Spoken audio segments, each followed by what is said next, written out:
have worked all night long and caught nothing. For time and desires to share, I want to think on the thought, watch failure work. Watch failure work. We toiled all night long and caught nothing. We live life petrified by the idea of being inadequate, agonizingly arrested, tyrannized, and terrorized by the idea of our limitations. The specter of failure looms large around us as capitalism inflates our self-worth or conflates our self-worth to productivity and the coin. Many of our lives have been lived shipwrecked at places foggied by failure. So many of our lives have become morgues of the possible because we allowed our dreams to die in the shadow of fear. According to a professor at the University of California, Dr. Covington, the fear of failure is directly linked to our sense of self-worth. Covington discovered that the belief in our competence and public affirmation of said competence by others reflects two ways that we try to protect our self-worth. For this reason, the ability to achieve is critical in maintaining how we understand ourselves as valuable in a world that judges us based on our productivity.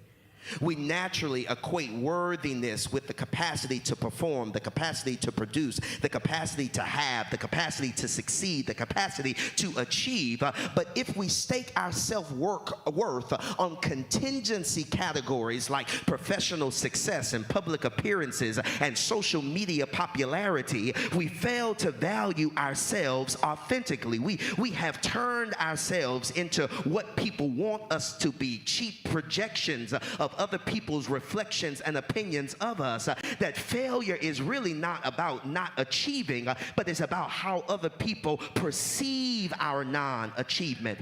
Truly valuing oneself comes from accepting that you are a human being with sacred ingredients, and that failure is a part of being alive. It's a part of the human experience. And when failure bruises the ego in the landscape that praises individualism and rewards selfishness and self-gratifying feats, we have to be able to tell ourselves that there is something else nestled in failure that has the power to allow us to reimagine our lives and to reshape who we are. Maybe there are people here today who've ever grappled and wrestled with the nagging sting of failure. And what you have to do in those moments of failure is to remind yourself that you are not a human doing, you are a human being. Remind yourself that you are not what you produce and not what you have, because if your identity is only connected to your inventory,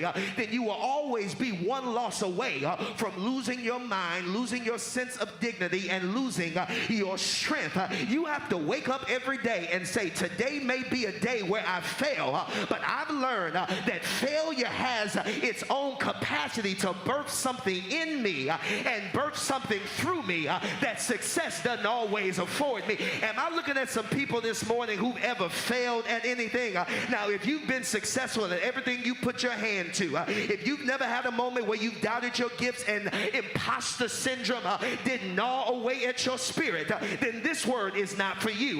But this morning, I want to talk to people that can say there are days that I find myself paralyzed because I don't want to fail. And it's not because I'm inadequate. It's not because I'm supposed to be perfect. But I find myself squeezing and contorting myself into that position because I don't like to be perceived as if I'm not worthy, perceived as if I don't have value, perceived as if I don't have dignity. And this is a word for somebody that came to church today, is that you are bigger than your worst failure. You are greater than your greatest accomplishments, because the last time I checked, you weren't created in the image of your accomplishments.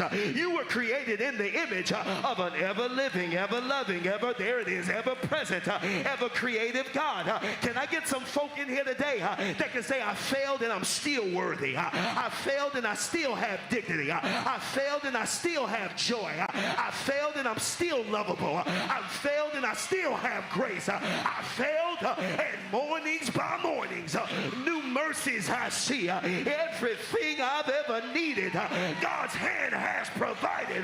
Great is the Lord's faithfulness. I don't know about you, but there's some days I wake up feeling like a failure. And God has to whisper to me. And every time your life nosedived, there was an opportunity for you to go where you've never gone, be who you've never been, do what you've never done, and see what you've never seen. Somebody say, I've watched failure work, and I'm stronger on the other side. I'm wiser on the other side. I have more durability and agility on the other side because I'm bigger than my accomplishments and my failures. Look here, everybody.